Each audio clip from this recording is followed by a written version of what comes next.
He sat there again alone at the same table he'd been to countless times before, waiting for another last blind date he never really believed in. The restaurant's golden lights reflected off the tall glass windows, glinting on the watch that probably cost more than most people's yearly salary. Alexander Reed, CEO of one of the country's biggest investment firms, worth millions, admired by the business world, yet completely and utterly alone. Every person he'd ever met wanted something from him: his money, his name, his influence.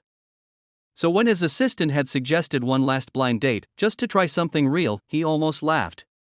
But tonight, for reasons he couldn't quite explain, he said yes, that he didn't know this night would change everything. The woman who was about to walk through those doors didn't fit the world he lived in: no polished smile, no designer dress, no scripted charm.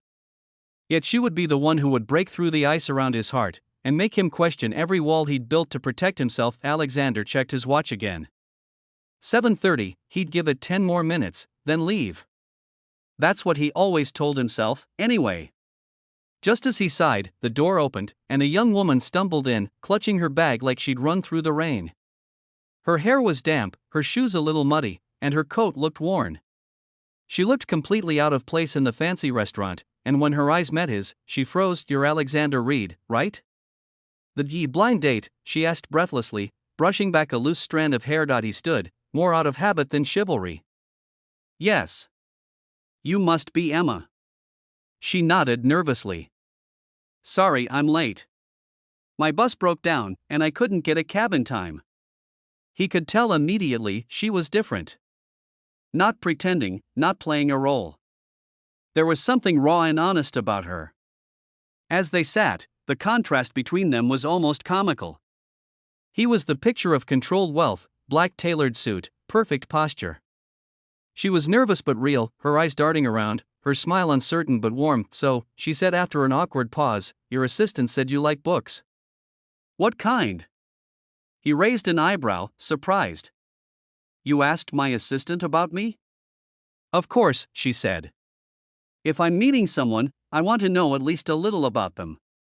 "She said you used to read a lot when you were younger." "I think that's nice." That word, nice, almost made him laugh. No one ever called Alexander Reed nice. They called him ruthless, brilliant, intimidating.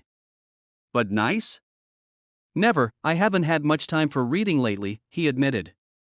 "Work tends to consume everything." "I know the feeling," she said softly. "Except in my case, work doesn't come with millions of dollars or a corner office." That caught him off guard. She wasn't trying to impress him. She wasn't even trying to make him like her. She was just being herself. And for the first time in a long while, that was enough. Over dinner, they talked about small things: music, childhood dreams, favorite movies. She told him about her job at a local children's hospital, how she worked extra shifts to pay her brother's tuition. Her eyes lit up when she talked about helping the kids, about how they made her forget how hard life could be. When she laughed, something inside him shifted. He hadn't realized how empty his laughter had been all these years: polite, hollow, rehearsed.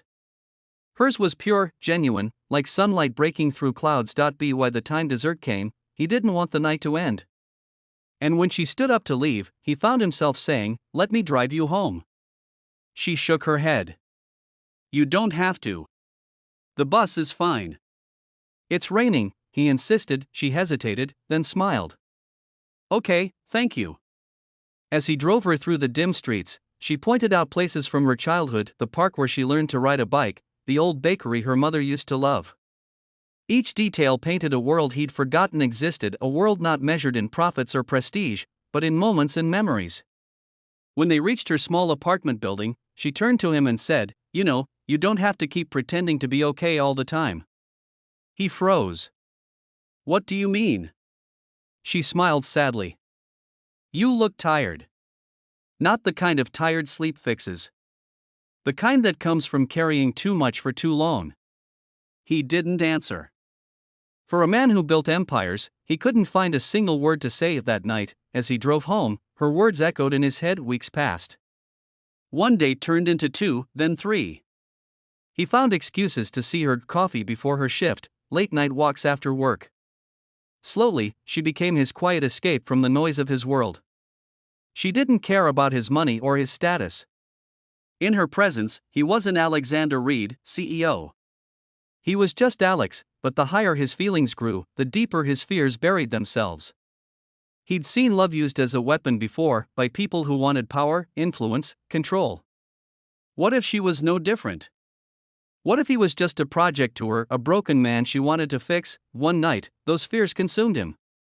After a long board meeting, he called her, his voice distant. "Emma, maybe we should stop seeing each other. You deserve someone who can give you more time, someone who isn't me." There was silence on the other end. Then she said softly, "You're not pushing me away for my sake, Alex. You're doing it for yours."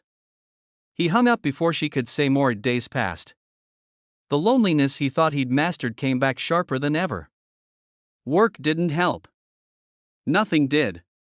He realized something that terrified him. He missed her laughter more than he'd ever missed success. Then one morning, his assistant walked in, pale. "Sir, you need to see this." She handed him a newspaper. A small article read, "Local hospital volunteer injured while saving a child from a car accident." The name hit him like a thunderclap. Emma Carter. He didn't remember how he got to the hospital. He only remembered running through the corridors until he found her, sitting up in bed, her arm in a sling, smiling weakly when she saw him. "You're here," she said quietly. He took her hand. "I'm so sorry." "For what?" she asked.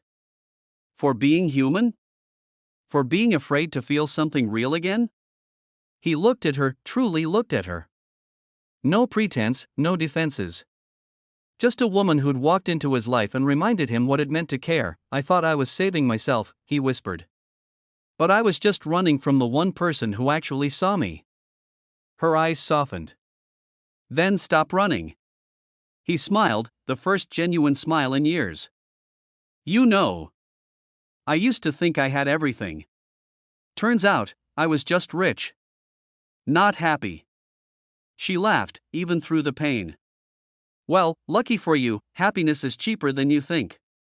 Months later, the cold CEO everyone once feared was seen volunteering at the same children's hospital. Rumors spread about the man who changed overnight, who smiled at nurses, who bought books for the kids instead of stock shares, but those who knew him best understood the truth. It wasn't just one woman who changed him. It was love, the kind that doesn't ask for anything, that simply sees you. And on quiet evenings, when he'd pick Emma up from work, he'd often tell her, "You were the last blind date I ever agreed to. And the only one that ever mattered." She'd squeeze his hand and whisper, "That's because you finally stopped looking with your eyes, Alex. You started looking with your heart." And he'd realize, sometimes, it takes losing yourself in the wrong world to find the person who reminds you what home feels like again.